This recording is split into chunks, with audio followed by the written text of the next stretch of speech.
आके पछला लड़का बिगड़ गेलियो त ससुर जाओ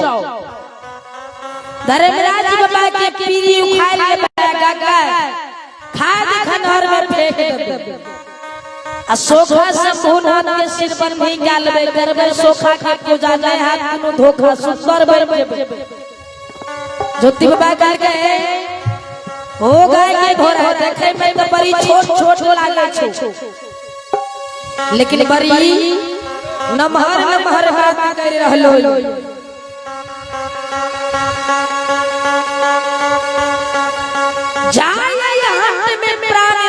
बोलबोला पुरुष राम रहते उनका गाय नमावे छै आधा गाय त नामै छै आधा खुरै से धोइ दे जाओ ज्योति बाबू लगे दूरा या सयचमित छै जे यचमित के राजा चंद्रवली रानी चंद्रावती अचमित नगरी में भूखला के यान दे छै प्यासल के पानी दे छै ने बास्त्र के बस्त्र दे छै आ यहां संत गुरु बोल के हाया चामित में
ज्योति बाबा याद पड़ गए बरेला के जय समय में बालपन के उम्र में ज्योति बाबा बरेला में पूजा करे रहे वो समय में सैया दे रहे से 22 बनिया रही और खरीदी बिक्री करे रहे वही समय में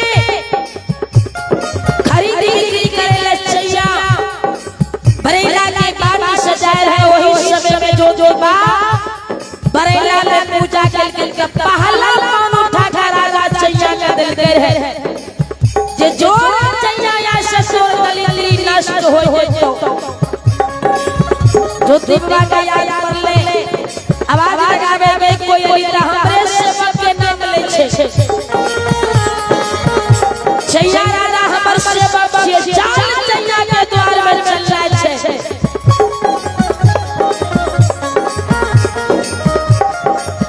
ज्योति बाबा चल रहे अचमित नगर में राधा रानी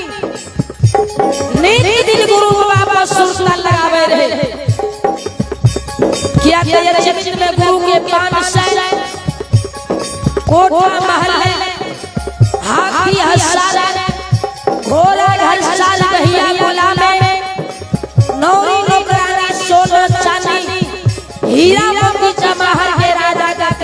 रहे, लेकिन एक पुत्र एक पुत्री के कारण अचमित सोना लागे रहे। राधा रानी निशब्दा रात्रि में गुरु बाबा सुरता लगे छे।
गिरवा बलवा की ओर से भगवान के दरबार में 51 रुपए के दाने जाओ दाने श्रद्धालु की जय हो के समस्त परिवार की जय।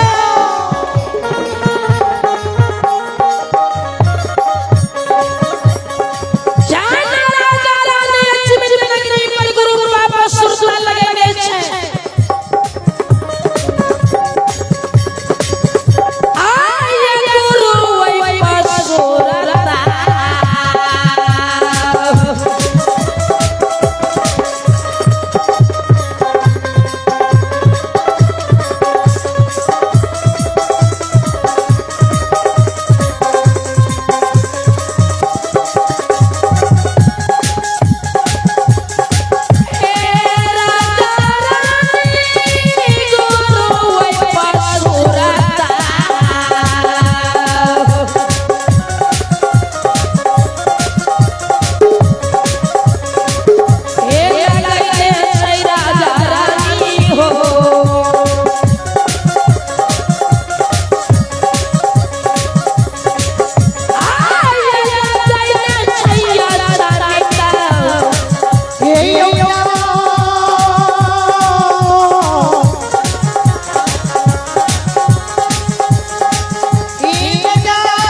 बजावे रहले लेकिन धर्मराज के बाजा बजावे महावीर जी जैसे में राजा के ज्योति कांगल के उस समय में बालपन के ऊपर है लेकिन आज तो रियासत से लाला जैसे राजा नहीं चिंतित कल के करना की छै कल के जय जगह जेहन छै वह रूप धारण करे छियै हे हमारा नाम से सरगिया छियै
दरबार की जय